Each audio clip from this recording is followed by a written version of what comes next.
To begin, a few words regarding the European program called GEroNIMO. The point is to provide breeders with new knowledge and new tools to promote innovative selection methods. In this program, there is a work package dedicated to the management of biodiversity, including 2 twin investigations conducted with the stakeholders involved in local breeds for poultry and for pig. Now, the idea was to involve the local breed stakeholders, get them to describe their farms, their selection program, to identify levers to improve the programs, to assess the possibilities for selection, and identify their concerns regarding the future of the breeds. The investigation took place online thanks to a software called Lime Survey, and there were a few face-to-face interviews. It was then subsequently translated in 7 languages, and the replies were collected over 2 months between 4th of October 2021 and 4th of January 2022. The investigation covered several subjects. There were more than 300 questions per species. Most of the questions were optional.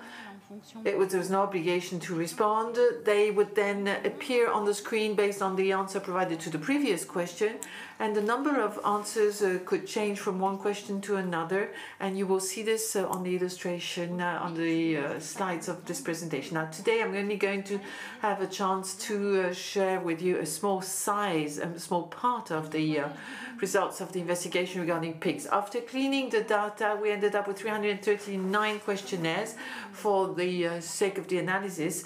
On this pie chart, you see that in blue we have a very unbalanced coverage according to the countries.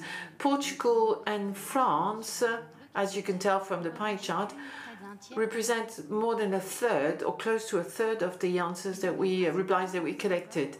Mainly breeders among the people we investigated and interviewed. 85% were breeders, 27 were managers, people in charge of managing farms, either providing consultancy on preservation programs, on how to hold genealogical records, or they were members of boards. There were 22 representing the processing profession, 54% of which from France, and about 1/3 of the stakeholders we interviewed had played multiple roles.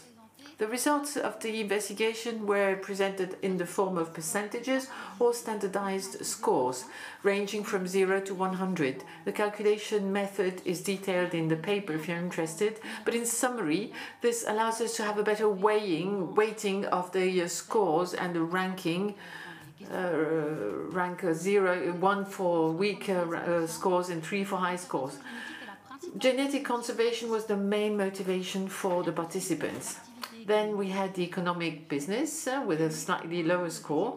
Then next, the wish to differentiate their breeds from the other breeds. Personal consumption and leisure were the last 2 motivations.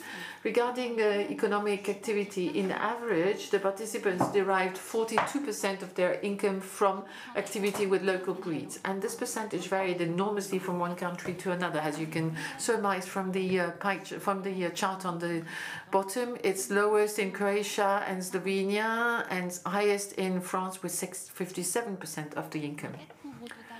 The investigation covered 32 local pig breeds, and the number of questionnaires varied a lot from one breed to another. As you can see in the chart, local French breeds are red in this particular graph. So, local French breeds are well represented. In summary, the main management mode shows us that mostly the breeds are organized in pure breeds, and it's natural mating for 87%. 2/3 of the breeders renew a part of their boars and dams, 68%. The mating plan is based on the inbreeding coefficient between the boars and the sows, and they base the choice of the boars and dams on the standard of the breed, the general aspect, And there are elimination criteria such as teats, the number and quality of the teats, the general health condition, and possibly also the cull animals which have a genetic problem. And there is no genetic evaluation being carried out. 80% of the participants are favorable to selection.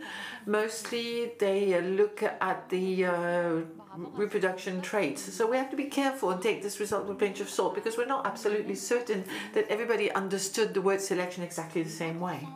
The remaining 20% do not express any opinion on this particular topic, and only 5% say they are not in favor of selection. And for the 20%, it's mostly the lack of human resources that is the #1 cause for not using selection. The investigation also confirmed that there are obstacles that prevent them from implementing a selection program.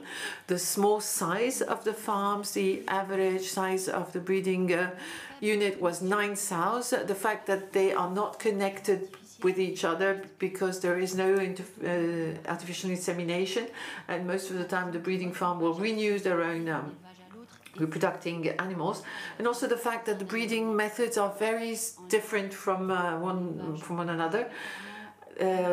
Finishing is conducted outdoors for 23%, in total 51%, and 85% of the farms try to make use of natural resources.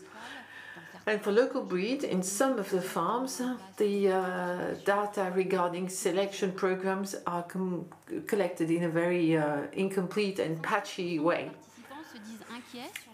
65% of the participants declare themselves worried about the future of their breeds in the medium term and long term. And the first class of risks, the highest score for risks, are the economic risks.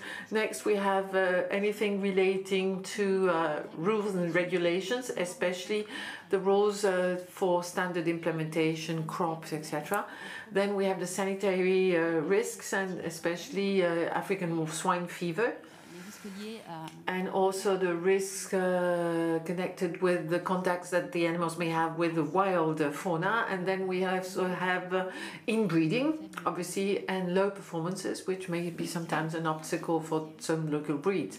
Now, if we detail the economic risks, we find that the first criterion, the one that got the highest score, is the abusive use of the name of the local breed, because actually some breeders use a local name except they don't comply with the specifications associated with breeding pure local breeds. There's also the profitability of the farm, and then the fact that this type of breeding farm is relatively fragile.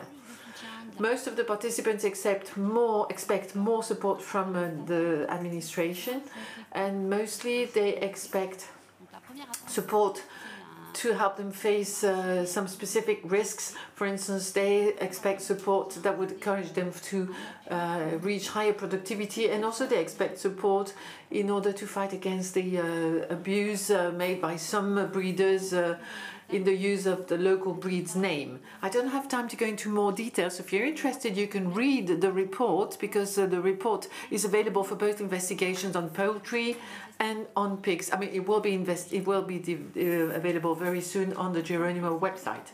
In conclusion, this investigation allowed us to draw a non-exhaustive picture of the local pig breeds in Europe. There is an unequal representation, but it's quite satisfactory actually for French local breeds. Some overall results should not be generalized to all the local breeds, because the situation varies a lot from one country or one region to another. Interestingly, however, there are concerns which are shared by several local breeders and several countries. In the future, we believe that the contacts we established during the investigation will make it easier to transfer the project's result to a wider number of stakeholders. Most of the people we talked to said that they were interested and wanted to follow the project. I would like to underline the fact that this work was only made possible with the help of many people within the partner structures. Nothing of this could have been done without them. I can't mention them all, but they are co-authors of this presentation. I would like to thank and acknowledge the European Union for the funding and the various participants in the investigation and the breeders' associations and all those who contributed to the success of this investigation. Thank you very much for your attention.